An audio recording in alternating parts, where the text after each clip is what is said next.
queremos, como sempre, convidar o público dos nossos leitores para tentar aprofundar de uma forma menos acadêmica e mais coloquial, mais familiar, essa temática. E para isso convidamos dois especialistas do assunto que estão conosco. Vou apresentar brevemente. À minha direita, o professor Aloísio Alves Filho, que é professor da PUC do Rio de Janeiro, da Pontifícia Universidade Católica, e conhecedor do assunto, até porque publicou um livro que venceu um concurso literário em Nova York, concurso literário UBE em Nova York, exatamente sobre a figura de Abreu e Lima no campo de Marte no mundo das letras. Ele terá esta incumbência de apresentar para a gente a figura extraordinária deste homem, que foi Abreu e Lima. À minha esquerda é Fernando da Silva Rodrigues, historiador e professor da Universidade Severino Sombra, e que também estuda assuntos ligados a exército, militares, soldados. Em particular, publicou o livro Indesejáveis, Instituição, Pensamento Político e Formação Profissional dos Oficiais do Exército Brasileiro, de 1905 a 1946. É isso? Certo. Então, também teremos a contribuição do professor Fernando pelo outro lado da moeda e também por outros percursos e veredas desse caminho de brasileiros que lutam sob outras bandeiras. Antes de dar a palavra aos nossos dois debatedores, lembro que o nosso encontro, o nosso evento é transmitido ao vivo pelo Instituto Embratel, como sempre, que no final do nosso evento, depois das duas colocações e do debate que haverá com o público, teremos o sorteio de uma assinatura para o ano inteiro, da Revista de História da Biblioteca Nacional. Então, entre todos os participantes, quem assinou aquele livro de presença na entrada, será sorteado um número que corresponde ao nome e que ganhará uma assinatura. E também lembro que todos os participantes terão direito se desejar, a um certificado de presença, que podem retirar no final. Olha aqui, pessoal, inicialmente, eu quero agradecer a presença aqui de todos e especialmente ao convite da Revista de História da Biblioteca Nacional, que me dá essa oportunidade de estar aqui com vocês nesse evento sobre brasileiros que lutaram sobre outras bandeiras. Mais especificamente, eu vou falar sobre um desses brasileiros, ou seja, sobre a trajetória de José Inácio de Abreu e Lima, brasileiro que lutou no exército de Simão Bolívar, atingindo o posto de general nas guerras da independência que culminaram com o fim do colonialismo espanhol no nosso continente, não é? Ou melhor, na América do Sul. E eu faria aqui só uma observação, colega, em relação ao que você colocou. Eu ganhei um prêmio em Nova York, mas não foi com um livro, foi um ensaio. Que eu publiquei foi um ensaio, que eu coloquei o título de Abreu e Lima no Campo de Marte e no Mundo das Letras. Bom, é o título, inclusive, da última revista de história, está no título, se são heróis ou mercenários, começando por essa questão. Eu diria que no caso de Abreu e Lima, especificamente de Abreu e Lima, ele não tem, quer dizer, nada a ver, como a minha abordagem fica muito clara, com a ideia de mercenário. Abreu e Lima, realmente, ele é uma figura, inclusive um herói nacional da Venezuela. Inclusive, por sugestão do presidente venezuelano, do Hugo Chávez, a refinaria de petróleo brasileira, inaugurada pelo presidente Lula, em Pernambuco, tem o nome de General Abreu e Lima. Abreu e Lima é um herói nacional venezuelano e muito pouco conhecido no Brasil, que, aliás, isso acho bastante ligado à própria diáspora que existe no Brasil, de América Latina, que se sabe muito pouco sobre os nossos vizinhos, né? Mas, então, eu vou mais longe. Eu vou mais longe na minha apresentação. Eu vou dizer aqui o seguinte, que o Abreu e Lima, o general Abreu e Lima, vou frisando isso, observação atrevida que eu estou fazendo.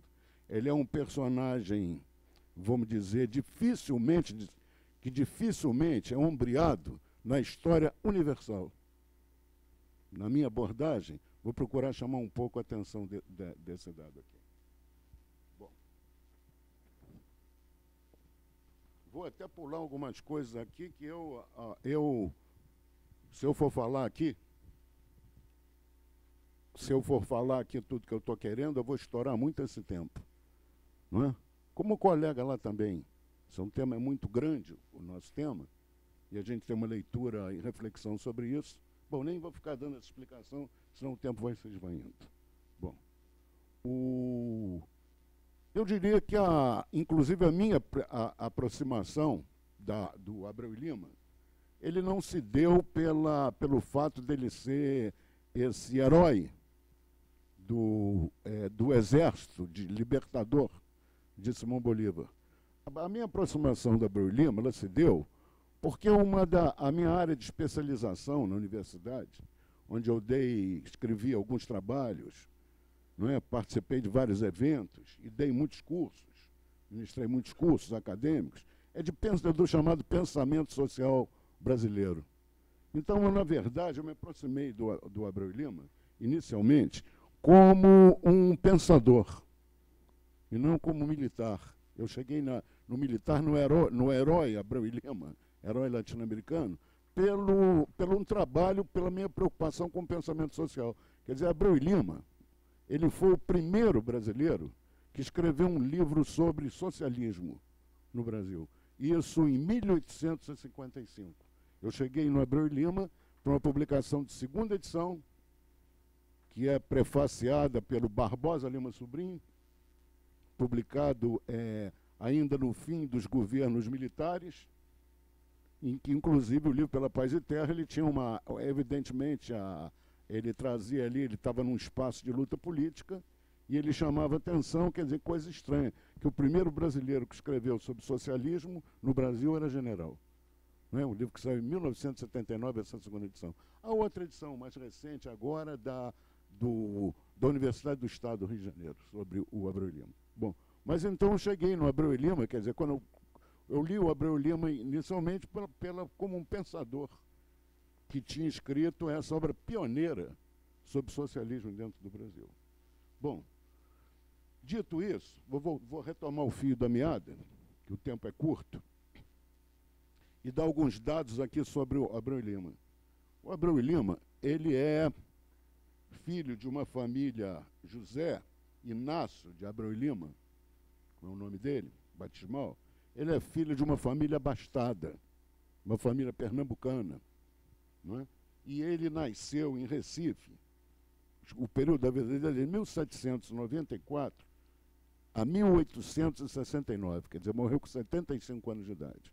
Nasce em 1794 e morre em Recife, nasce e morre em Recife, depois de passar por vários lugares do mundo, volta para a sua cidade natal, em 1869. Começa aí os dados que eu digo que ele é uma figura ímpar. Vou dar o primeiro aqui. O Abreu e Lima, ele era filho do Padre Roma. Quer dizer, o Padre Roma, o pai dele, foi ordenado padre em Roma pelo cardeal Chiaramonte, que é o futuro Papa Pio VII, embora ele tenha depois largado a batina. Ele ficou para se casar, inclusive, quando sua volta ao Recife, e exercido a profissão de advogado conhecido do Nordeste. E ele ficou conhecido como Padre Roma, como é conhecido na história do Brasil. Estou dizendo que o primeiro dado ímpar do filho do Abreu e Lima é que o Padre Roma é o herói da Revolução, da insurreição pernambucana de 1817. Quer dizer, um primeiro dado, ele é tido como um herói latino-americano, e o pai dele é cultuado como herói da independência do Brasil. Foi preso em 17, na insurreição pernambucana, e foi arcabuzado com julgamento sumário de 3 dias. Não é? Nessa altura, nesse tempo, o filho era capitão, tinha estudado aqui no Rio de Janeiro, na escola militar aqui do Rio de Janeiro, Largo de São Francisco, e estava preso, foi obrigado a assistir ao fuzilamento do pai. O pai foi preso com o irmão dele, no momento que ele desembarcava, para fazer contatos, na Bahia, fazer contatos da insurreição de 17, ele foi preso e o Abreu Lima, futuro general de Bolívar, foi expulso, evidentemente, do Exército, e ficou preso com o irmão. Conta bastante os maus tratos, os péssimos momentos pelos quais eles passaram. O depoimento do Abreu Lima sobre o pai, que ele escreveria anos depois, é de levar as lágrimas, quem o lê hoje. Quer dizer, ele escreve dali, meu pranto, minha dor, comovia a todos que se achavam presentes. E mais à frente ele diz, até que foi forçoso arrancar o meu pai dos meus braços, para sempre. E continua então ali, escrevendo sobre o caráter do pai, um dos livros que o Abreu Lima publicou. Tenho visto morrer milhares de homens nos campos de batalha, e muitos no suplício, mas nunca presenciei tanta coragem, tanta abnegação de vida, tanta confiança nos futuros destinos da pátria brasileira, tanta resignação. E termina dizendo, meu pai morreu como um filósofo cristão. Não precisa dizer que o Abreu Lima não tem nada a ver com um mercenário. Quer dizer, o pai dá o caminho dele, ele dali, ele é preso, foge da prisão, por, vamos dizer, como é bem típico nessa época, a maçonaria está muito ligada às lutas pela independência. Ele fica mais ou menos 1 ano preso e foge da prisão, juntamente com o irmão. Ele vai para os Estados Unidos, dali ele vai para Venezuela, não é? E na Venezuela ele faz contato com, de La Guaira, ele faz contato, ele escreve ao Simão Bolívar. E se oferece, vamos dizer, seus préstimos militares, já como alguém, já filho de um revolucionário brasileiro. E o Bolívar aceita o Abreu Lima, no posto que ele tinha, que era o posto de capitão do Exército. E o Abreu Lima, ele, vamos dizer, inicialmente, ele presta serviços ao Simão Bolívar. Ele chama a atenção disso, que ele é de uma família rica e ele tem uma educação, ele mesmo diz, de príncipe. E ele, inclusive, presta inicialmente serviços ao Simão Bolívar, escrevendo em jornais, no Orinoco, são jornais de propaganda da luta pela independência, onde isso no início de 19, onde ele publica vários artigos, inclusive, sobre o Brasil, falando das lutas na luta pela independência dentro do Brasil. Ele entra no exército de Simão Bolívar e ele participa, inclusive, ele se torna um homem de confiança de Simão Bolívar, que acabaria promovendo a general. Estou dizendo outro dado ímpar. Quer dizer, não tem outro brasileiro, sabidamente, que participou das lutas de independência da América Espanhola no exército de Simão Bolívar. Mas o Abreu Lima, ele não meramente participou, ele foi general do exército de Simão Bolívar. Ele participa das principais batalhas, por isso ele é, vamos dizer, herói desses países. Ele participa, entre outras, Abreu Lima participa de batalhas memoráveis, como uma de Boyaca, em 1819, e Carabobo, em 1821. Em Carabobo, ele é ferido em combate, lutando como pampeiro, como soldado, quase morre, inclusive, e essas 2 batalhas, a primeira conduziu à proclamação da República da Colômbia, e a segunda, a libertação da Venezuela. Oi, não está muito alto aí, não? Tá.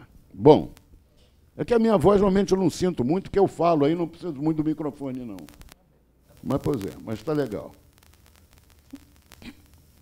Bom, inspirado no modelo federalista norte-americano, o Simão Bolívar ele sonha de construir as bases da unidade da América do Sul, quer dizer, criando uma federação, como é sabido, de nações na região, forma de mantê-la, quer dizer, unida, de mantê-la solidária.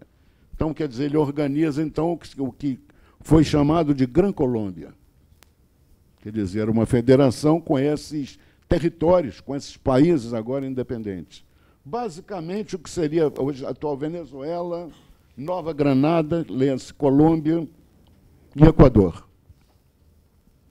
Mas o projeto do Simão Bolívar ele não vai para frente.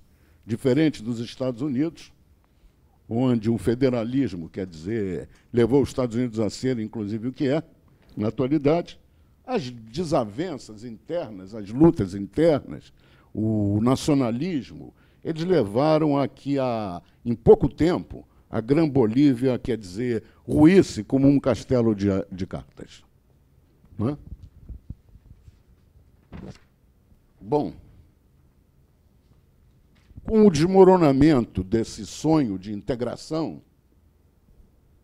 Simão Bolívar, em 1830, ele se afasta do poder e deixa a vida pública, vivendo os seus últimos dias praticamente no exílio, numa região da Colômbia, em Santa Marta, na Colômbia.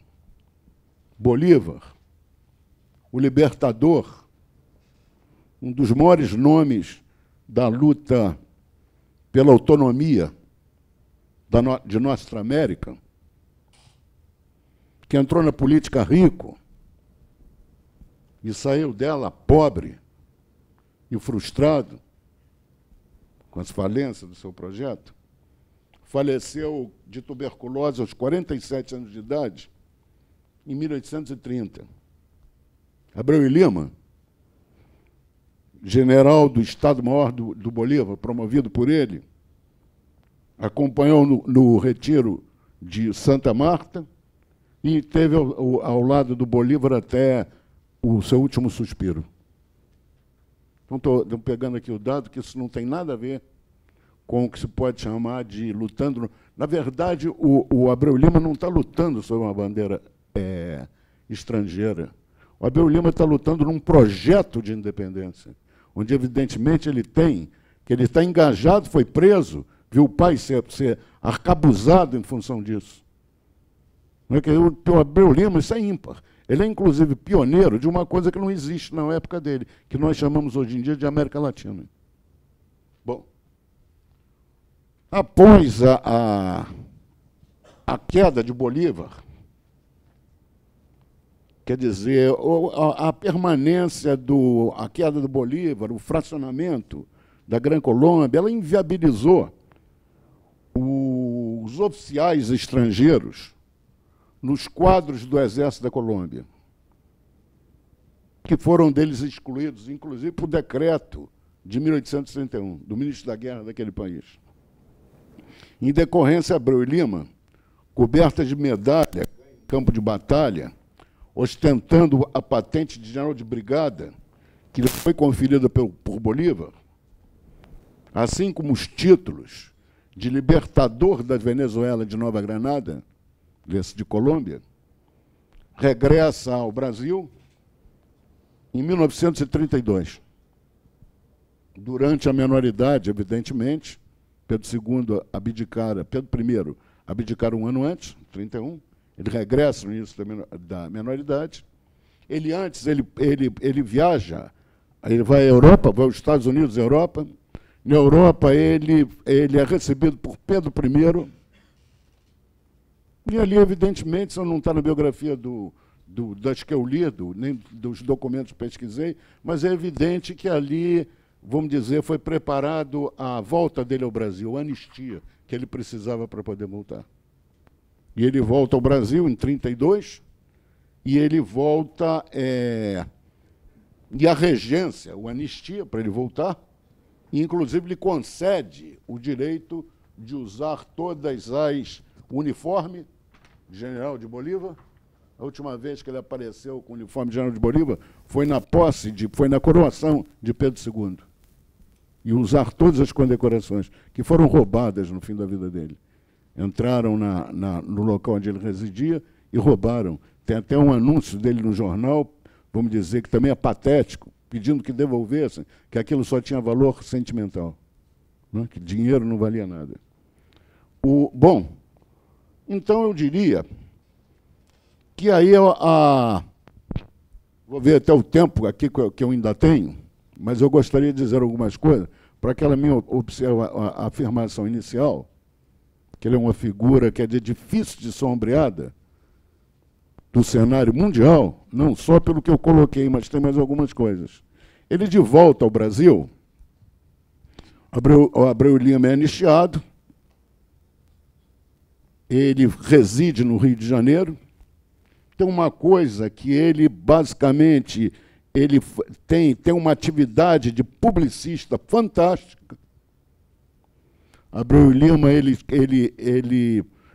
edita vários jornais engajados na luta política que se travava no Brasil. Normalmente, uma coisa que os estudiosos da Abreu Lima, vamos dizer, não entendem, que cria atenção, é que Abreu Lima é monarquista. Ele voltou lá com o aval do Dom Pedro. Os jornais dele lutam apoiam o Partido Caramuru, quer dizer, que é o partido que quer a volta de Dom Pedro. E o Abreu Lima, ele é muito claro, a coisa que ele coloca. Ele viveu, vamos dizer, a ruína da Gran Colômbia. Aquilo caiu como um castelo de cartas. Ele escreve isso várias vezes, que o regime que era possível de manter a unidade nacional e evitar o atrito interno era a monarquia. Note bem que o Abreu Lima morre em 69. As lutas republicanas no Brasil, o primeiro partido republicano, ele é o de Itu, que é de 1870, o Manifesto de Itu. Isso é uma coisa que estudiosos de Abreu Lima, normalmente, quando chegam nesse ponto, tem uma certa tensão de por que ele tomar essa posição. Mas a posição dele, o tempo inteiro, ela, pelo menos abertamente, ela é uma posição monarquista. Bom, então, além desses jornais que o Abreu Lima publica, esses jornais podem ser lidos hoje em dia.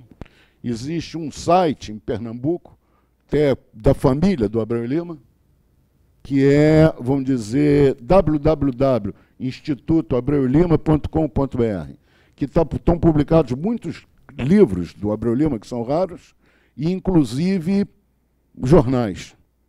São muito interessantes de ler a qualidade desses jornais e os temas, inclusive de filosofia política, passando por Locke, por Montesquieu e outros que o Abreu Lima ali trata. Não é? São documentos assim, importantíssimos da história do Brasil. Outra coisa que o Abreu Lima, que isso é ímpar, ele não publica meramente esses jornais. Abreu Lima ele escreve 5 livros sobre a história do Brasil, no período vamos dizer, que ele está no Rio de Janeiro. Não é? Ele escreve 5 livros. Note bem, os livros que o Abreu Lima, isso eu me pergunto.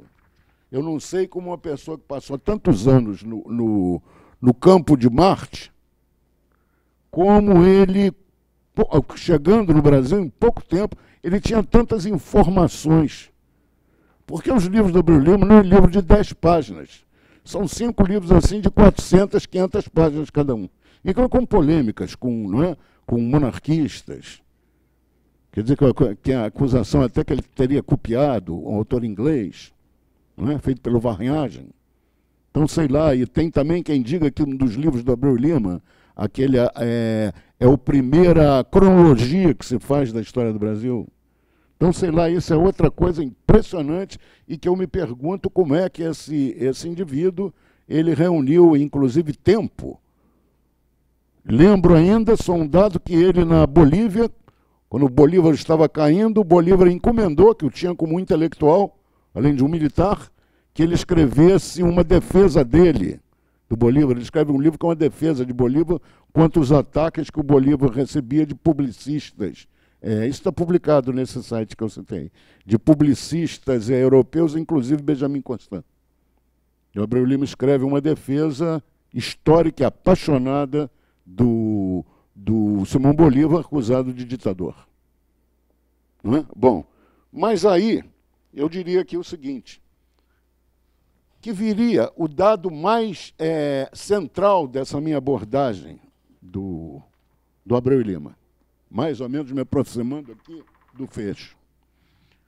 O Abreu Lima, em meados dos anos 40, do século XIX, ele volta para sua terra natal, para o Recife, e ali em Recife, isso é muito, quer dizer, o Gilberto Freire, um engenheiro francês, no livro Engenheiro Francês do Recife, meu amigo, e a quem eu tanto devo, com quem eu tanto aprendi, Vamiré Chacon, na história das ideias socialistas no Brasil, e na Abreu Lima, general de Bolívar, e também Barbosa Lima Sobrinho, no prefácio da segunda edição do Socialismo, eles explanam bem, quer dizer, por que o terreno cultural que levou o Abreu Lima a escrever sobre socialismo, quer dizer.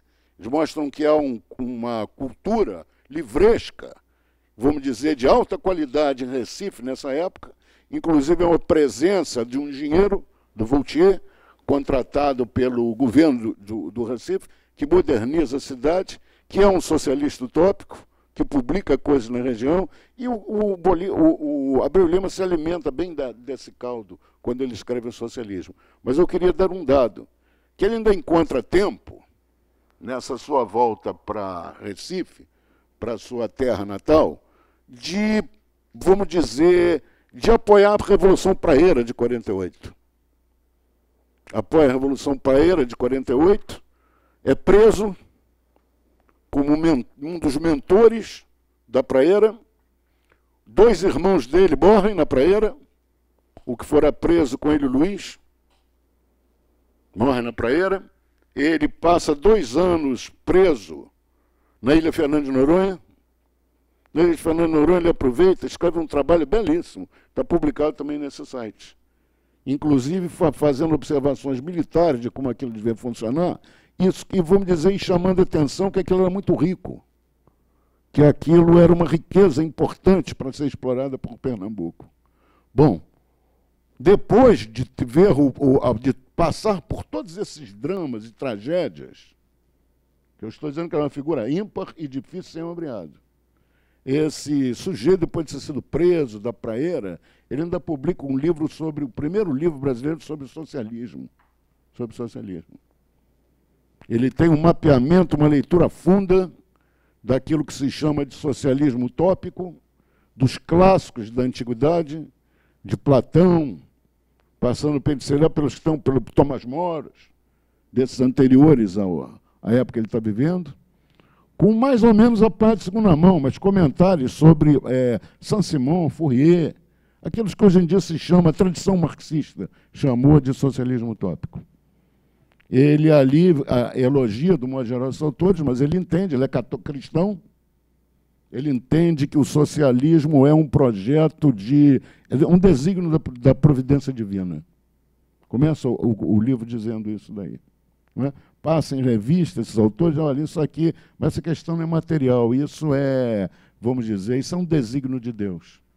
E eu me pergunto aqui o seguinte, que um indivíduo que, vamos dizer, que foi marginalizado do exército, um indivíduo que nasceu rico e perdeu tudo, perdeu até as medalhas que ele ganhou roubadas, que viu o pai ser preso e executado, se refere ao pai como um filósofo cristão, morreu como um filósofo cristão, que viu, perdeu os irmãos numa batalha no fim da vida na Praeira. Sei lá, que passou, viveu no exílio, sei lá, com todos os problemas. Esse indivíduo, no fim da vida, ele deixa um trabalho, escreveu outras coisas depois, mas um dos últimos, em que a mensagem que ele deixa é uma mensagem cristã, socialista, de fraternidade entre os homens. Eu não conheço outro personagem histórico que tenha vamos dizer, um currículo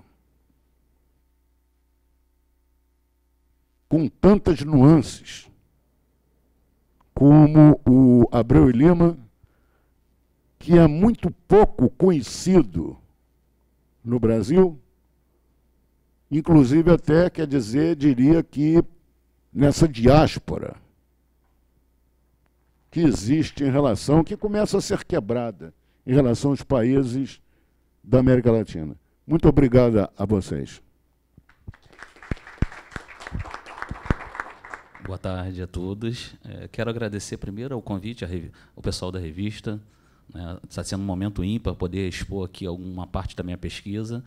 Quero agradecer também ao pessoal do Arquivo Histórico, que me deu um apoio aí nessas últimas 2 semanas, quando recebi o convite, porque eu tive que buscar mais informações sobre algumas questões para poder colocar aqui nesse debate.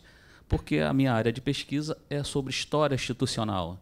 A história do Exército é uma história um pouco longa, que eu trabalho desde o século XIX até o século XX, mas são pesquisas relacionadas à história institucional, ou, na melhor das hipóteses, a história social dos militares.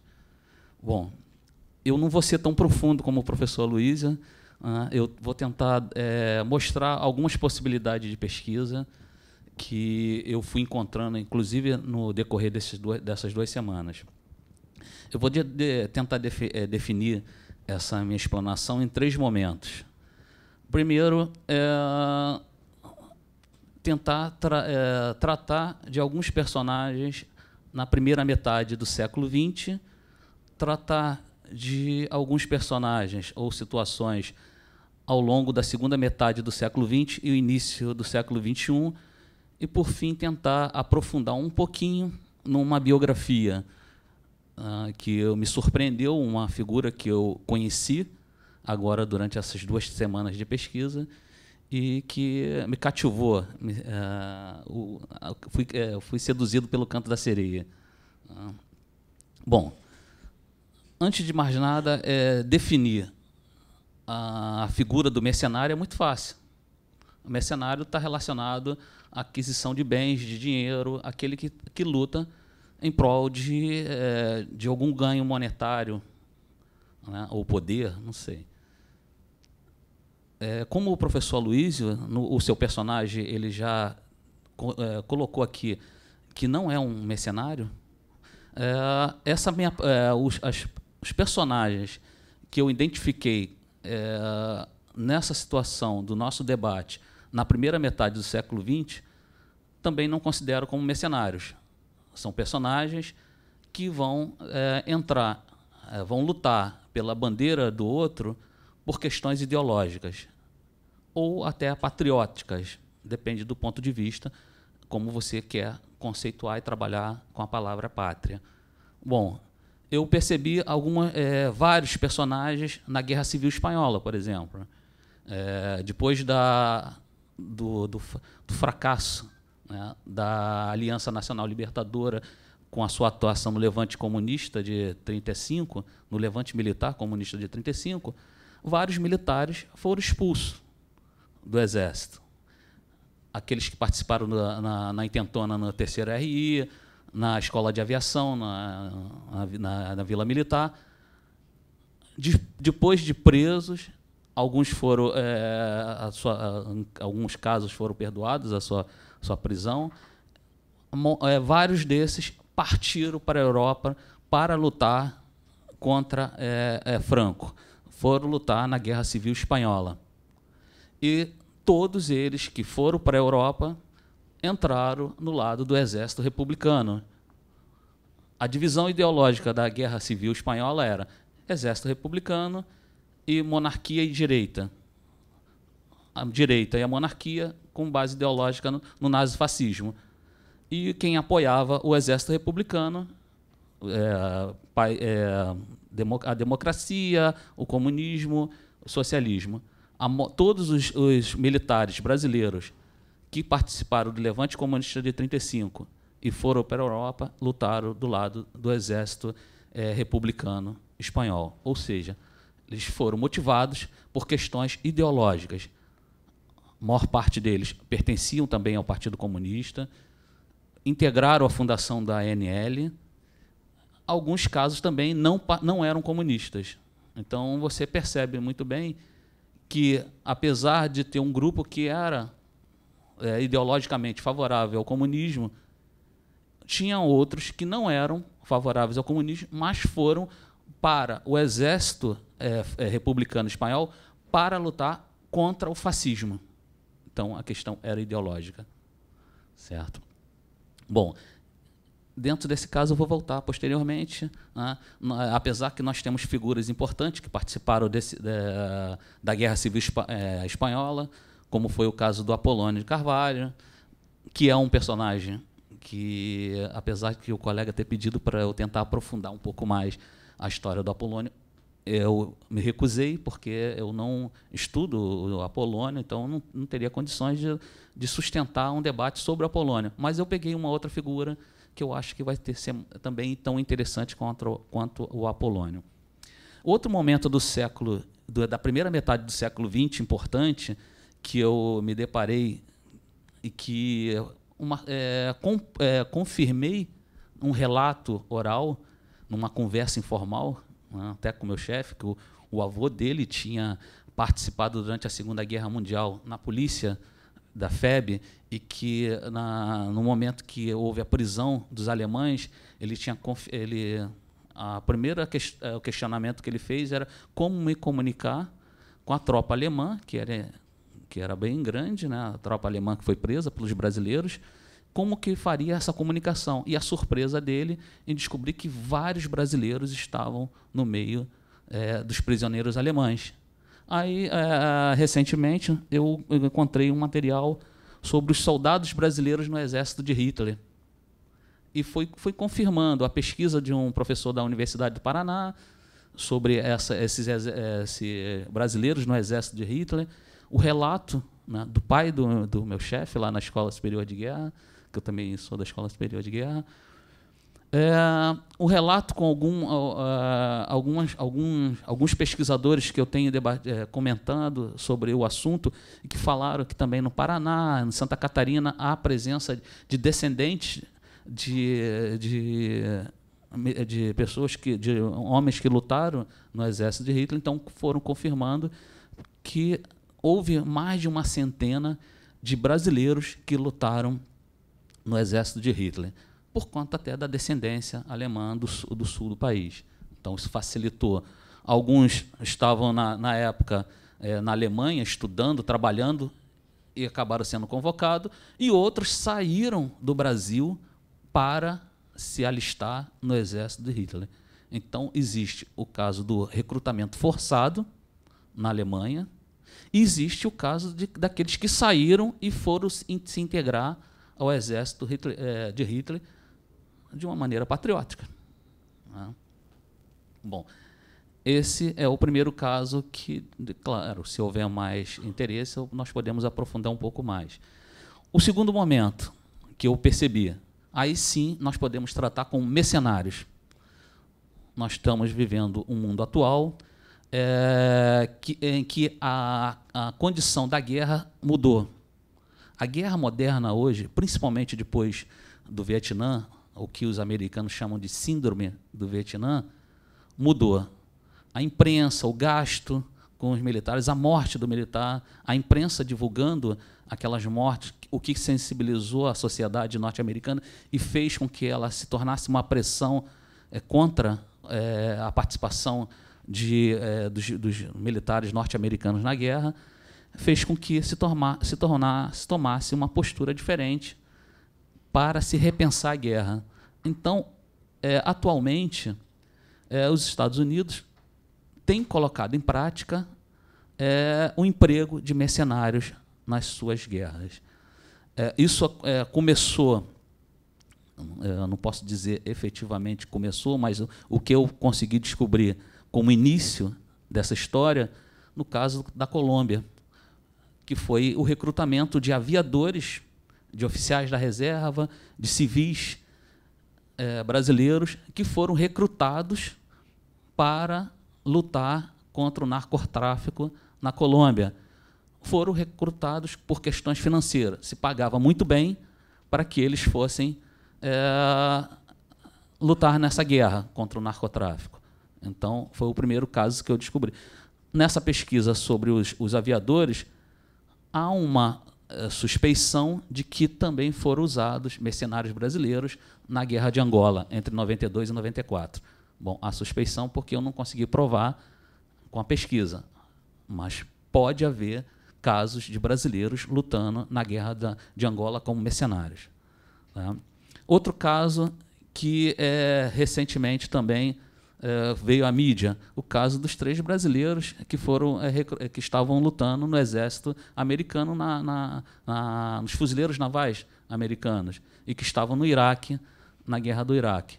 Então, hoje a mídia pode confirmar que há uma grande presença de latinos-americanos compondo essas tropas de frente do exército, dos marines ou do exército norte-americano no Iraque, no Afeganistão. É a chamada bucha de canhão, são aqueles que morrem e que a mídia americana não está tão preocupada. Outros casos também, até um certo ponto polêmico, são casos de recrutamento por empresas particulares de mercenários brasileiros. No caso, teve, em 2008, o caso de 2 alemães que estavam recrutando brasileiros para irem para o Iraque, e que, através de uma empresa americana, a Inveco, e que causou uma certa tensão na diplomacia brasileira, porque, naquele momento, o Lula tinha definido uma política de não aceitar, não concordar com a participação dos Estados Unidos na Guerra do Iraque. Havia um interesse de aproximação com o mundo islâmico, e isso, a presença de mercenários brasileiros em tropas americanas causaria um mal-estar à diplomacia brasileira. Então, causava uma tensão na política brasileira. Bom, esses são alguns casos que nós podemos perceber de mercenários, não só pelo exército americano, mas, ano passado, houve uma entrevista na Isto É sobre o recrutamento para a Legião Estrangeira Francesa, que é outro espaço que está recrutando mercenários brasileiros. Né? A média que se tem ideia é de 100 brasileiros por ano indo para a Legião Estrangeira Francesa. Lutar por questão de dinheiro. Então, eu acredito, na minha opinião, é claro, que o final do século XX, início do século XXI, nós temos o renascimento do mercenário. O professor falando que nosso brasileiro não pode ser considerado mercenário, mas outros estrangeiros que vieram lutar, por exemplo, no nosso exército, eram mercenários.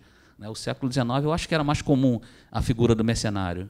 Na primeira metade do século XX, eu não sei até que ponto essa figura do mercenário ela tem relevância, mas no final do século XX, início do século XXI, por questões de mudança no pensamento da guerra, da forma de se lutar, eu acho que nós temos o renascimento da figura do mercenário. Por fim, eu queria aprofundar um pouco na figura do Nemo Canabarro Lucas, que é uma figura bastante interessante, que eu acabei desenvolvendo uma pesquisa recente, e eu descobri coisas que foram me atraindo, e até numa brincadeira, é uma figura pouco pesquisada, pouco conhecida, até uma brincadeira que saiu do arquivo, né, pesquisando, né, procurando Nemo, porque ninguém conhecia sobre o Nemo, né, o Nemo Canabarro Lucas, e eu me deparei com a primeira situação. Ele é aluno da escola militar nos anos 20, final dos anos 20, participou, essa parte do participar do movimento tenentista, eu não tenho confirmação, mas algumas obras, alguns textos que eu li, falam dele participando do movimento tenentista, todo o movimento tenentista, eu não sei até que ponto isso é verdade, participou da Revolução Constitucionalista de São Paulo, de 32, aí a minha primeira surpresa, encontro o Nemo no Exército do Paraguaio, incorporado ao Exército do Paraguaio na Guerra do Chaco, em 34. 32 para 33, e ficando cerca de 14 meses lutando na Guerra do Chaco, do lado do Exército Paraguaio. Acredito que ele tenha sido expulso no início dos anos 30, por conta de ter participado no tenentismo da Revolução Constitucionalista de 32, foi para a Guerra do Chaco.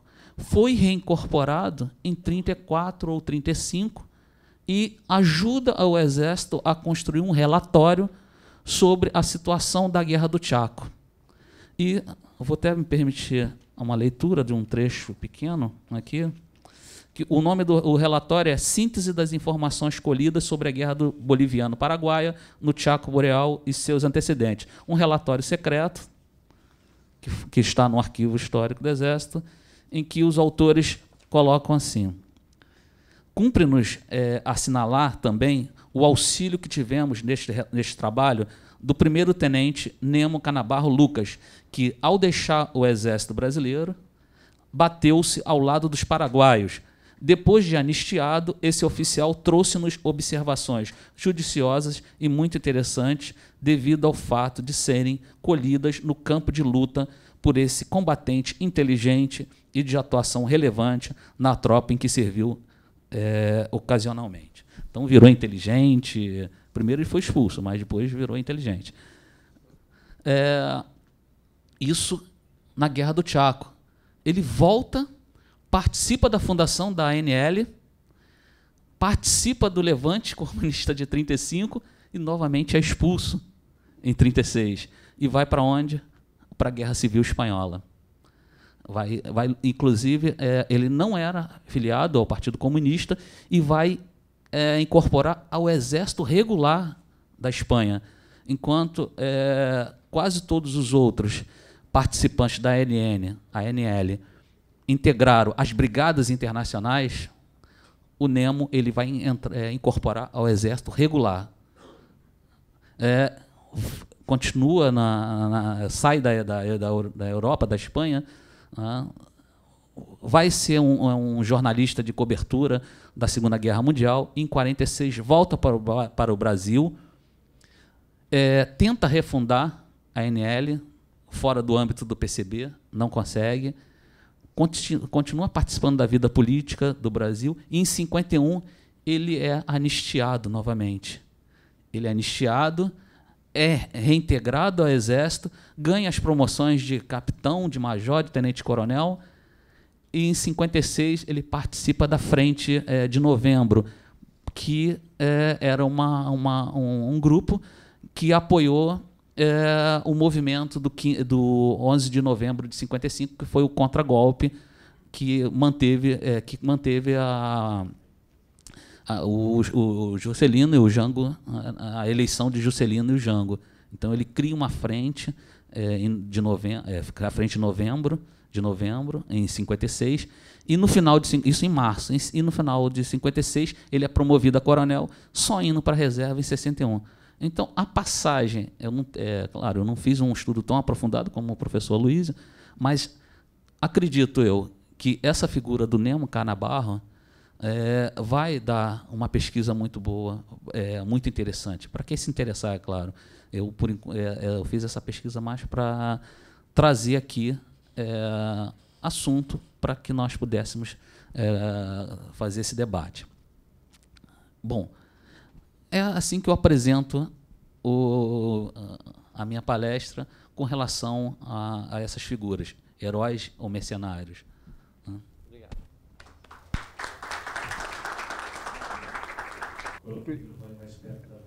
O professor fez algumas considerações sobre a participação de brasileiros na FEB, não é verdade? Na Itália, na participação. Não, eu falei sobre participar do exército de Hitler. Eu sei, mas em que guerra? Segunda Guerra Mundial. Segunda Guerra, onde o Brasil participou, não é verdade? Agora, como é que o senhor conseguiu esses dados? Porque eu tenho 78 anos.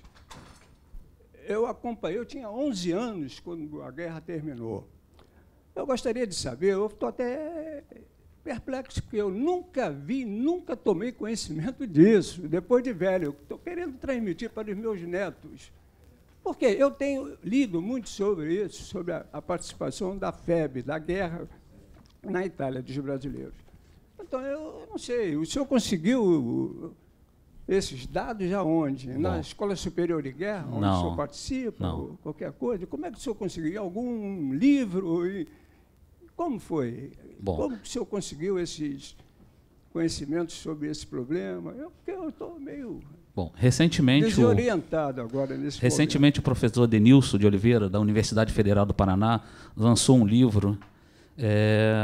O nome do livro... Hitler's Brazilian Soldiers, ou Soldados Brasileiros de Hitler, que, através de imagens medalísticas e pesquisa com sobreviventes e familiares dos sobreviventes, ele escreveu sobre a participação de brasileiros no exército de Hitler. Bom, claro que o historiador ele não pode se... Bom, se me permite. Claro que o historiador ele não pode aceitar uma publicação bibliográfica apenas. Bom, se for um arquivo histórico do Exército, nos relatórios da Polícia do Exército, talvez só encontre alguma informação da parte referente à prisão de alemães. E, nesse caso, eu conversei, através de um relato oral, é claro, com um neto, um filho de um participante da Segunda Guerra Mundial, em que ele isso até foi conversa informal bem antes desse nosso bate-papo aqui, onde ele tinha relatado que o pai dele tinha presenciado, tinha tido contato com brasileiros que pertenciam ao exército alemão. Foi por onde ele se comunicou. Bom, se o senhor acha que eu estou duvidando... Não, absolutamente. Mas, a pesquisa Na verdade, eram soldados brasileiros, filhos de alemães? Filhos de alemães nascidos no Brasil. Contra o seu próprio país? Não, olha, só tem casos de brasileiros... Por exemplo, teve um caso da Rado que ele se recusou a lutar no fronte italiano porque ele falou, até a colocação dele na entrevista, que ele não queria ir para o fronte italiano porque ele ia lutar contra brasileiros, contra patrícios. Ele falou, eu poderia ter sido condenado à morte por ter me recusado a lutar no fronte italiano. Agora, outros casos, esse foi o único caso de descendente de alemão nascido no Brasil que se recusou a lutar no fronte italiano. Os outros que integraram o exército de Hitler lutaram, sim, a guerra da Alemanha. Eu acho que o senhor tem aí, na maneira que o senhor coloca, acho que tem uma coisa que é meio confusa. Ele não está falando que foram soldados da FEB que fizeram isso. Ele está falando de brasileiros. Se ele está se referindo a brasileiros, que evidentemente mercenário não são soldados da FEB que passaram para o lado do exército alemão, dizendo que brasileiros que lutaram sobre a bandeira do nazismo. E também mercenário, ele não... Tem um ditado aqui que diz que malandro não passa recibo. É mercenário, ele não avisa, olha aqui, eu vou me vender para aquele camarada do outro lado ali. Isso é pesquisa de ponta, de historiador, que ele vai em documento, vamos dizer, entrevista pessoas, rastreia coisas. Não sei, ele não está falando de jeito nenhum que tem soldados, vamos dizer, da FEB, que se venderam para o lado alemão.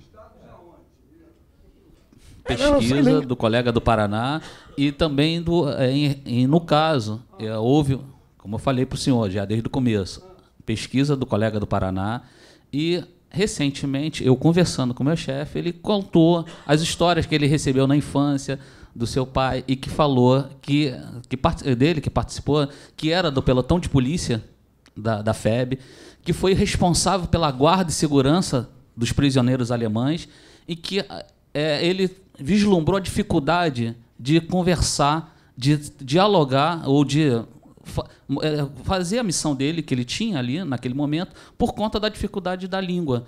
Só que, para surpresa dele, vários dos prisioneiros falavam português. Aí foi descobrir que eram filhos de alemães nascidos no Brasil.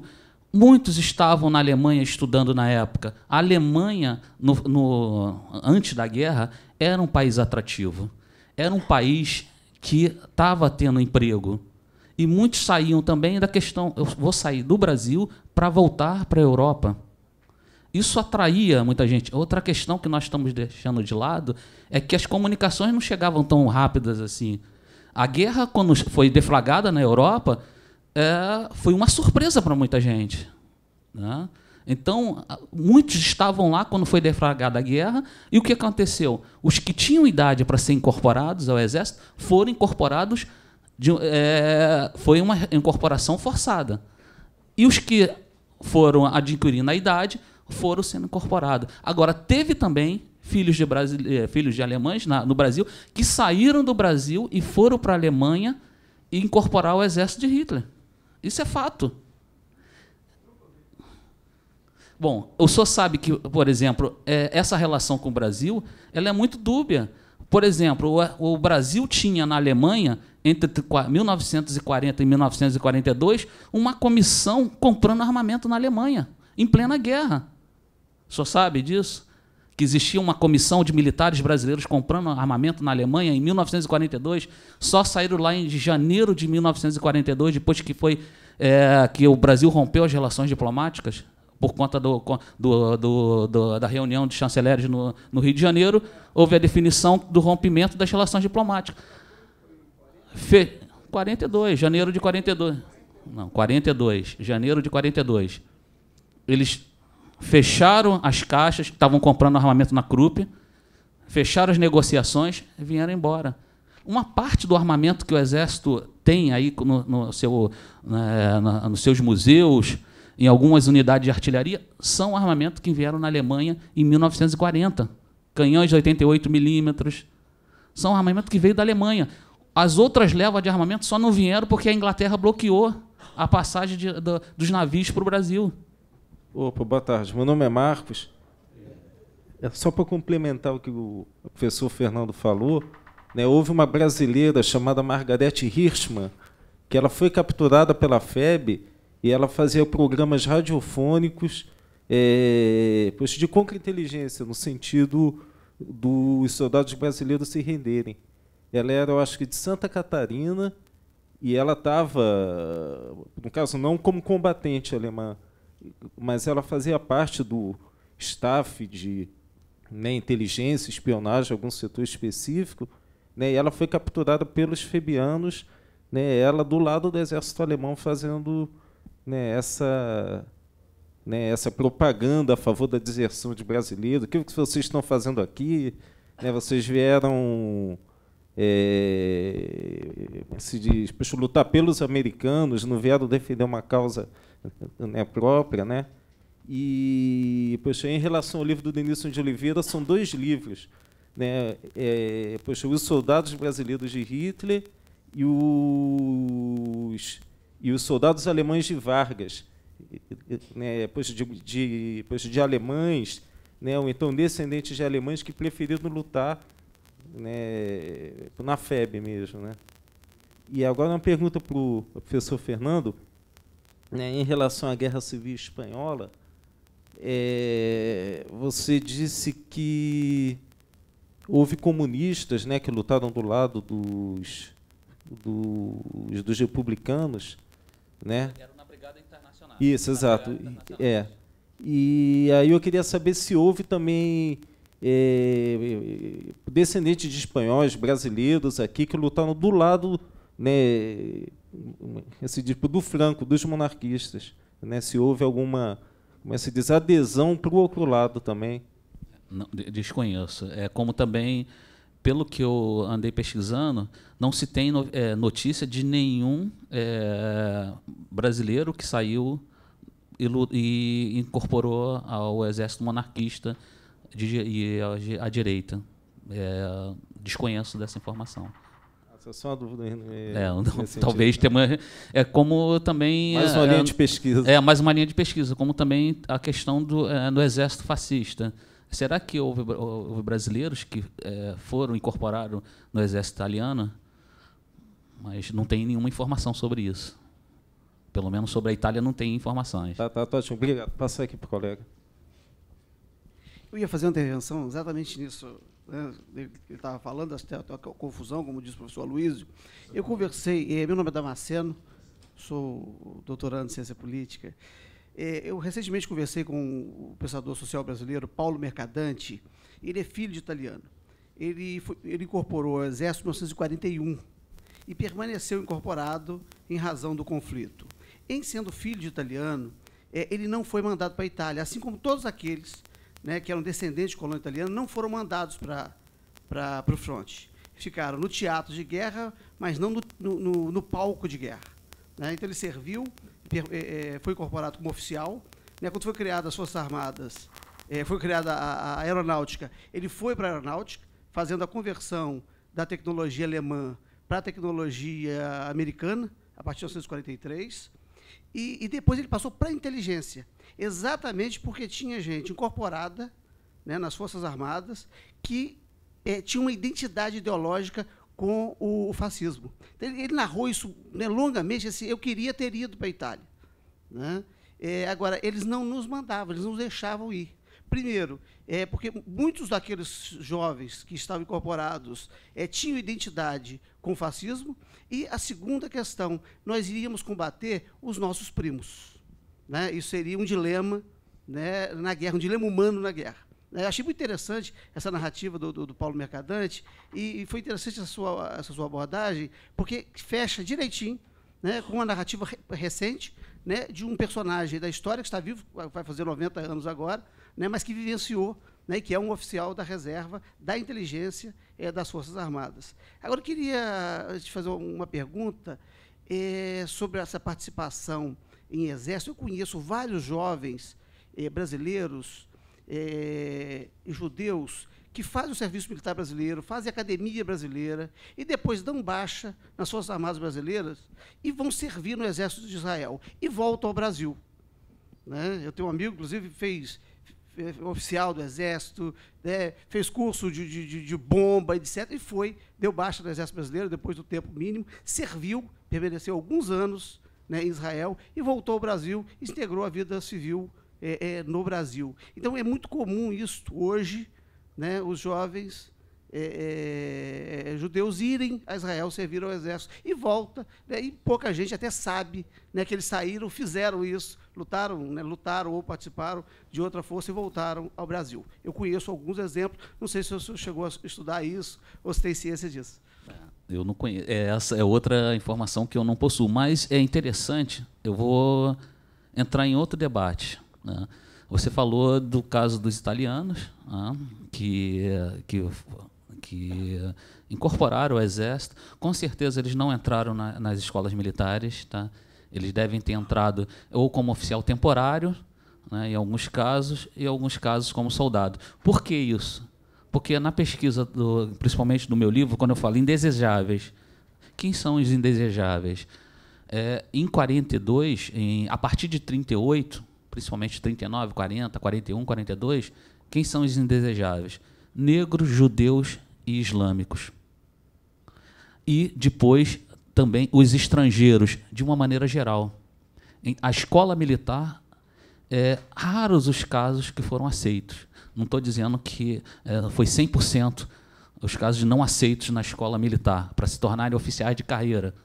Tá? Mas alguns casos de negros entraram, foram raros, mas entraram. Agora, judeus foi 100%. Por quê? Eu peguei um relatório do Dutra, de 1941, que ele descreve o judeu. Ele coloca raça desradicada à terra. Essa era a tradução do Vargas com relação ao judeu. Ele não aceitava que... Claro que isso são documentos secretos, não são documentos ostensivos.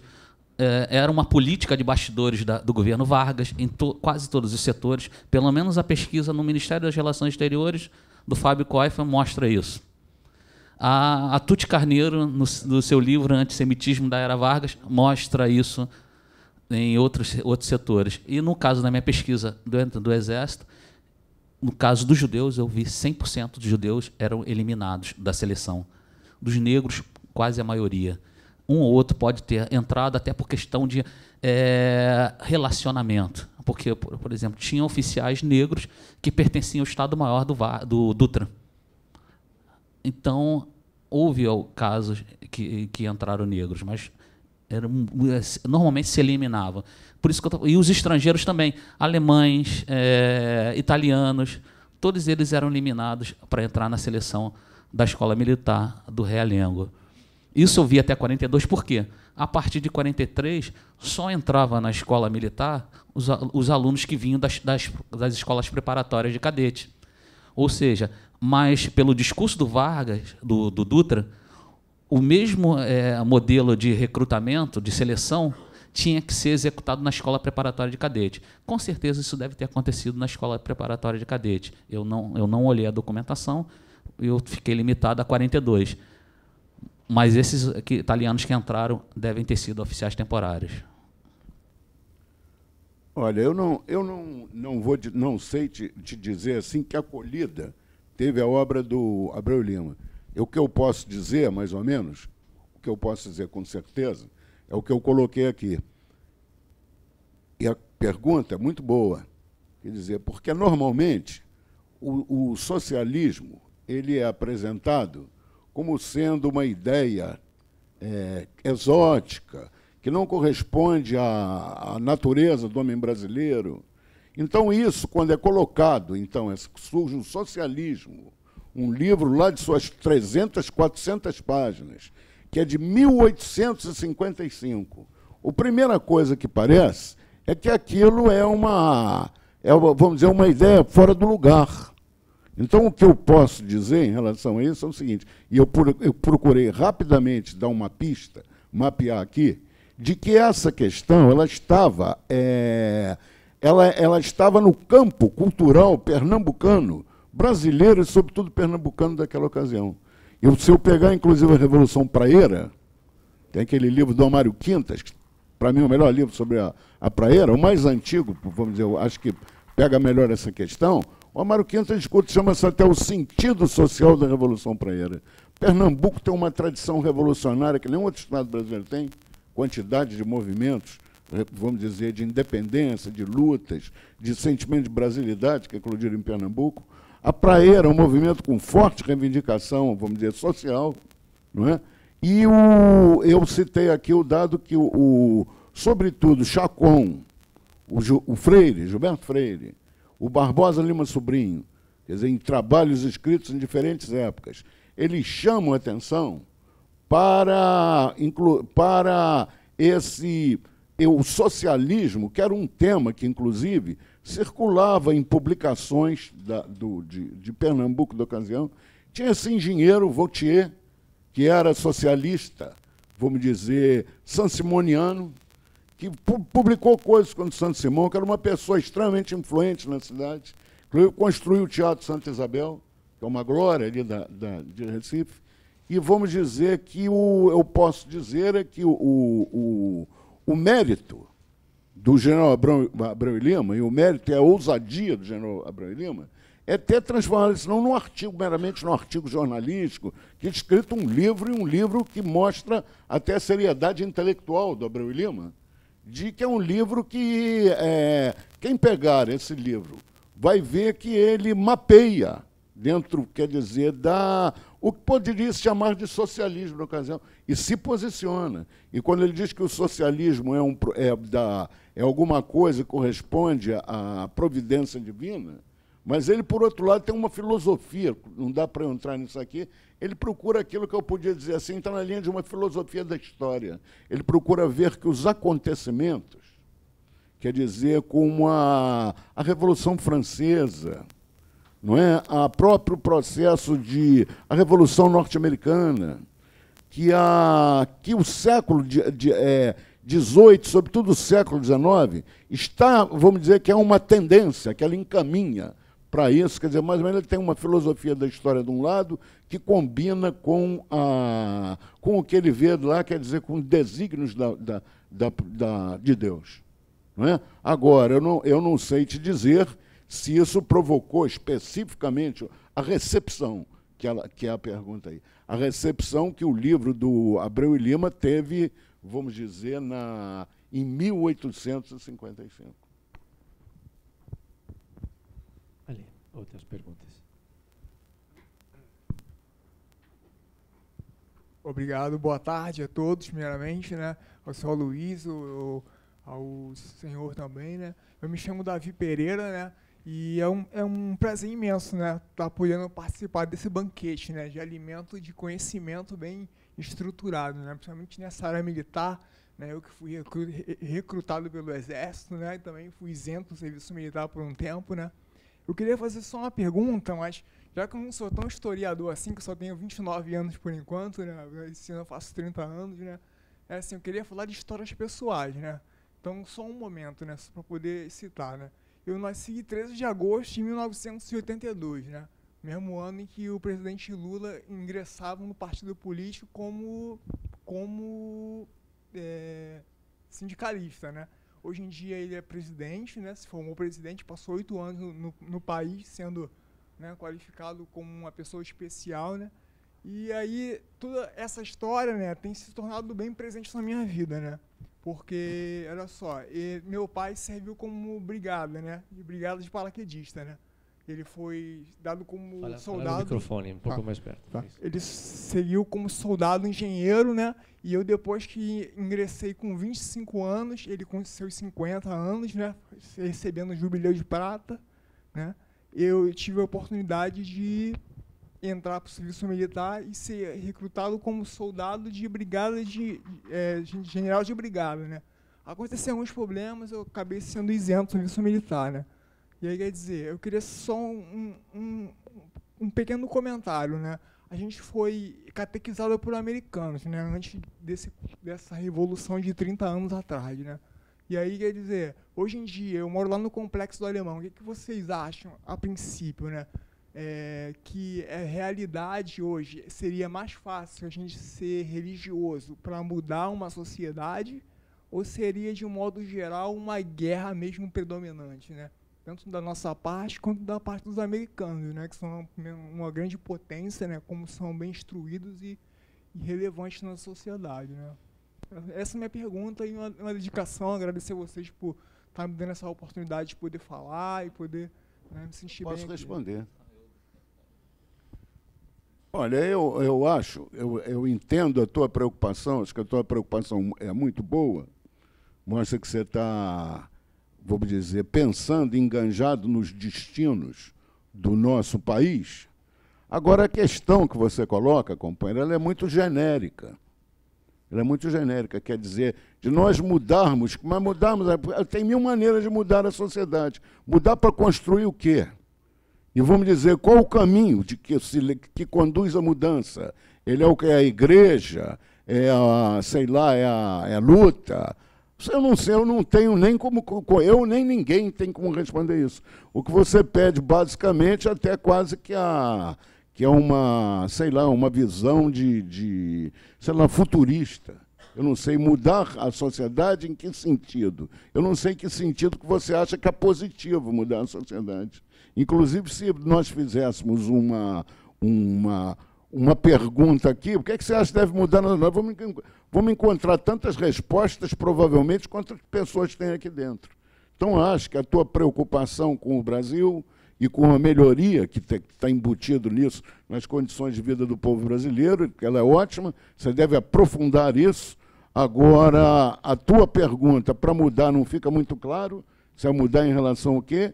E qual é, vamos dizer, um instrumento da mudança? Para mim é um breu maior, até que se eu soubesse isso, que eu também quero mudar a sociedade. Se eu soubesse isso, eu até seguia o caminho, que eu não sei qual é. Não é? E outras perguntas, podem levantar a mão que vamos tentar responder.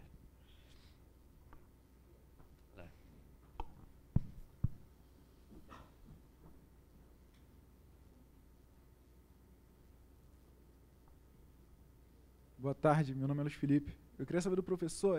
Fala mais alto um pouquinho. Eu queria saber do professor ali, a Legião Estrangeira, ela tenta muito tirar essa imagem que ela tem de mercenários, que os soldados dela são mercenários. E sim, aventureiros, jovens com espírito de liberdade. Eu queria saber a opinião do senhor sobre isso. realmente hoje a legião estrangeira não é mais aquela legião estrangeira do passado de repressão colonial, né? Hoje ela passa uma imagem e ela desempenha uma função de uma tropa de elite da França, tá? Então essa imagem ela está no passado. Se a forma como eles atuam ainda é na forma de repressão colonial, aí depende do ponto de vista. Porque se eles estão localizados na Guiana Francesa, Marsella, na ilha de Marsella, na África, aí seria o caso de repensar a atuação da Legião Francesa no mundo atual. Mas hoje ela se caracteriza como uma tropa de elite. Ele talvez quisesse um pouco frisar que, além do mercenarismo, digamos, podem ter outro tipo de motivações, tipo espírito de aventura, né? Ou uma carreira diferente, ou girar o mundo, não sei. É entender a cabeça do jovem aí. Normalmente quem vai para lá são jovens, né? Aí é conhecer a cabeça do jovem. Mas eu acredito ainda que é por questão de dinheiro. Que a Legião Estrangeira é muito acusada de ter bandidos, assassinos dentro do seu... Eu queria saber, hoje em dia, se ainda tem essa imagem, se ela carregar bandidos, assassinos. Não sei, teria que... Tá. Tem alguns relatos, na revista eu acho que tem alguns relatos de brasileiros que estão na Legião Estrangeira. Vale a pena talvez ler algum testemunho desses e tentar aprofundar um pouco depois de mais um campo de pesquisa para historiadores, né? Brevemente, sim, pode. Se não tiver outros lá em cima. Professora Luísio. Professor, alô. O senhor respondeu ali o nosso rapaz ali. Qual é o melhor método que o senhor acha para o Brasil se libertar desse atraso, desse subdesenvolvimento em que jaz? O senhor acha que é por meio de uma economia livre ou por meio de uma economia dirigida? Seria capaz de me informar na sua... Companheiro, eu acho que essa questão ela tem uma complexidade que ela pressupõe, vou sugerir ao colega, ao pessoal da revista, que monte um outro debate para discutir isso. Você imagina como é que eu vou responder aqui num momento desse, falando sobre esse tema. Vou entrar numa questão da complexidade da sociedade brasileira, dos caminhos de solução dos problemas. Eu não sei nem quais os problemas que a gente está falando da sociedade brasileira. Essa questão daí, eu poderia dizer assim, ela não tem, aqui nos limites do que está proposto aqui, ela não tem como ser nem pensada.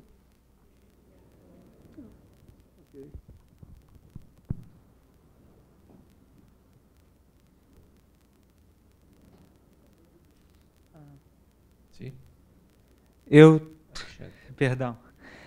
Eu teria uma pergunta sobre Abreu e Lima. Creio eu que foi em 1832.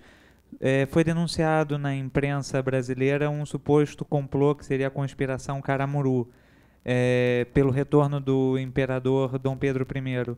E o nome de Abreu e Lima chega a ser mencionado, que foi, creio eu, um dos maiores escândalos políticos do início da regência, como um dos articuladores da revolta. Eu gostaria de saber se há algum dado concreto acerca desse complô, no que ele necessariamente consistia, porque, creio eu, havia boatos de separação do Nordeste do Brasil, e se Abreu e Lima, de fato, esteve envolvido nesse complô. Eu não entendi muito bem assim, esse complô. Queria que você repetisse aí. Esse complô, qual é o complô que ele é acusado? Que seria a conspiração Caramuru, em 1832, pelo retorno do imperador Dom Pedro I. Creio eu, foi denunciada no jornal... eu me esqueci o nome do jornal, peço desculpas por isso. Creio eu até que o professor Marco Morel tem um trabalho a esse respeito, que, enfim, alguns liberais exaltados teriam denunciado como uma trama urdida pelos irmãos Andrade e Silva e com o apoio de Abreu e Lima para de certa forma, criar um novo país no Nordeste, onde o imperador Dom Pedro II reinaria. Dom Pedro II? Não, perdão, desculpe. Dom Pedro I, perdão. Olha, como é que é o seu nome mesmo, companheiro? Alexandre. Alexandre. Ali eu me atrapalhei até por isso que eu pedi para você repetir, porque quando você usa a palavra conspiração, uma conspiração, o que eu entendo desse momento da história do Brasil, isso não é uma conspiração, há uma luta política que se segue à abdicação de Dom Pedro e que há determinados, uma das posições políticas possíveis, isso não é conspiração. Uma das posições políticas possíveis é o que se chamou, quer dizer, do Partido Caramuru, a qual o Abreu Lima, quando voltou ao Brasil, os jornais dele são abertamente, se entrar no site que eu citei aqui, do Instituto Abreu Lima, ele tem lá os jornais, ele está escrito em cima, não é uma conspiração, que nós defendemos, nós somos do Partido Caramuru. É um jornal de um partido. Ele defende, isso é uma posição. Não é uma subversão, uma conspiração. Conspiração é insurreição pernambucana, ele quer acabar com o domínio colonial no Brasil. O Tiradentes quer acabar com o domínio colonial. Isso é uma conspiração, quer dizer, do ponto de vista do poder. A luta, isso daí do Partido Caramuru, é uma luta política. É uma luta política, aliás, note bem, que a luta política não se dá ainda nesse contexto de 32, quando eu digo aqui que o Abreu Lima, por exemplo, era monarquista, ela não se dá entre republicanos e não republicanos. Em 1932, os republicanos no Brasil eram extremamente inexpressivos. Não existia nenhum partido.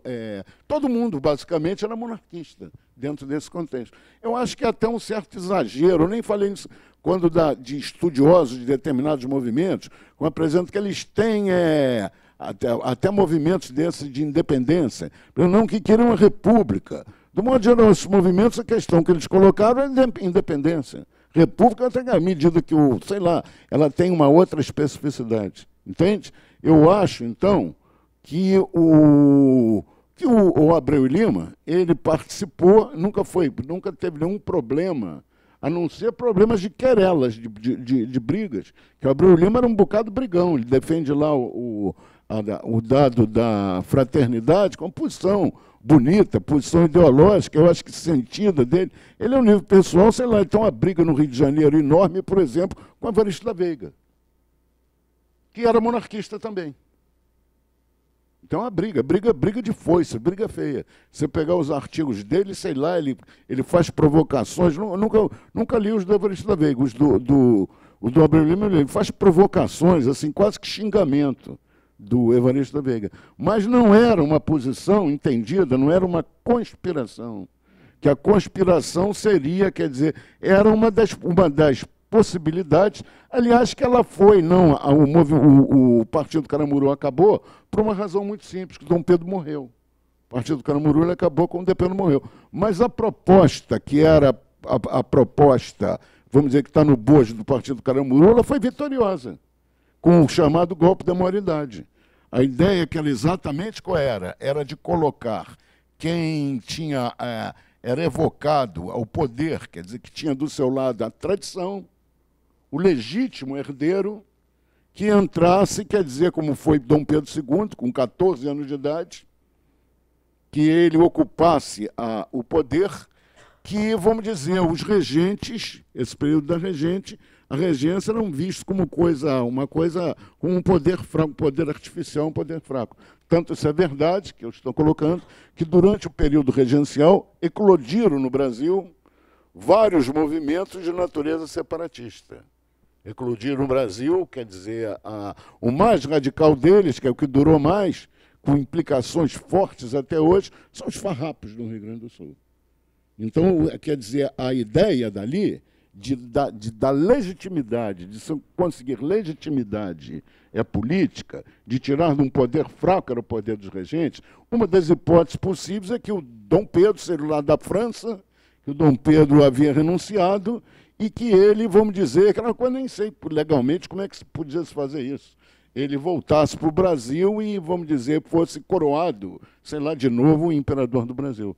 Mas eu não vejo isso daí como na expressão, quer dizer, como uma conspiração. E sim, isso é uma posição política possível dentro daquela conjuntura. Obrigado. Boa tarde, professores. Meu nome é Solon, sou estudante de História. Queria perguntar mais especificamente para o professor Fernando, que disse que trabalha um pouco mais com questões do início do século XX. Você tem conhecimento de participação de brasileiros que defenderam questões patrióticas, nacionalistas, ou então que foram até com interesses financeiros, lutarem na Primeira Guerra Mundial, porque a gente tem conhecimento de que houve uma participação muito pequena do Brasil, um pouco menor em relação à Segunda Guerra Mundial na Primeira. Houve essa participação por lado dos aliados ou da Entente? Queria perguntar, não tenho muito conhecimento em relação a isso. Também desconheço. Sei, sim, que a Marinha mandou um efetivo pequeno, né, para participar, caso nem chegaram a participar, foram cometidos pela febre espanhola. Teve o caso de alguns brasileiros que participaram da Primeira Guerra Mundial, mas como tropa regular. Foi o caso até do Zé Pessoa, que depois vai ser comandante da Escola Militar do Realengo em 31, que vai pensar a ida da Escola Militar para Resende. Ele lutou até num quartel era de cavalaria, lutou num quartel de cavalaria. Nós mandamos uma missão médica para lá, uma missão médica composta por alguns médicos militares e a maior parte médicos civis e enfermeiros civis, que atuou em hospitais franceses, e uma missão militar também, onde o José Pessoa estava enquadrado, que era uma missão militar de estudos, que iam oficiais de cavalaria, de artilharia, de infantaria, que foram estudar os procedimentos dessas armas em combate. E a maior parte deles acabou integrando os exércitos franceses e ingleses em combate. Agora, mercenários ou alguém que tenha ido para lutar a Primeira Guerra Mundial, não conheço. Todos do lado, o Brasil se colocou do lado mesmo da Entente, né, das potências da Inglaterra, da França, Itália, contra a Alemanha, a Áustria. É interessante. Foi uma participação breve, curta, né, exatamente no finalzinho da guerra. Mas eles foram em 17 praticamente, e inclusive a missão médica, eles levaram um hospital de campanha daqui do Brasil, e esse hospital foi doado para o exército francês, para a França. Ficou lá o hospital de campanha. Então, bem, a minha sugestão então é agradecer aos nossos palestrantes que aceitaram o convite e o desafio de falar de pessoas que lutaram em guerras de outros, mas de certa forma em guerras também deles, porque Abreu Lima não luta debaixo de uma bandeira de outros, luta por um ideal que ele carrega. E também Nemo Canabarro, também, que vai para a Espanha, etc. Mas ele luta seguindo ideais pessoais. Claro que tem os mercenários, tem pessoas que lutam por outro tipo de motivações, mas esta é a vida, esta é a história, esta é a pesquisa que vai que teremos na frente para aprofundar. Agradecemos de coração nossos dois debatedores e convido todo mundo a aprofundar esses assuntos, lendo a revista, adquirindo a revista, lendo. E também vamos agora fazer o sorteio. Peço ao professor Luiz um número para quem será o afortunado ganhador da assinatura da revista de História. O número de 1 a 40. Vou falar o número de 1 a 40? Sim. 32. Então, Francisco de Assis está aqui. Ganhou uma assinatura por um ano da revista de História. Palmas para você. Lá no final, vai procurar a pessoa que é a Rosiane, né, no balcão, ou senão com a Náshila, aqui, e vai poder adquirir uma assinatura de um ano. Agradeço a todo mundo e já anuncio que Não sei se já temos uma data, mas no mês de maio estaremos aqui para um novo debate da Revista de História sobre o tema da Princesa Isabel e a abolição da escravidão no Brasil. Boa tarde a todos, até o próximo mês. Tchau a todos.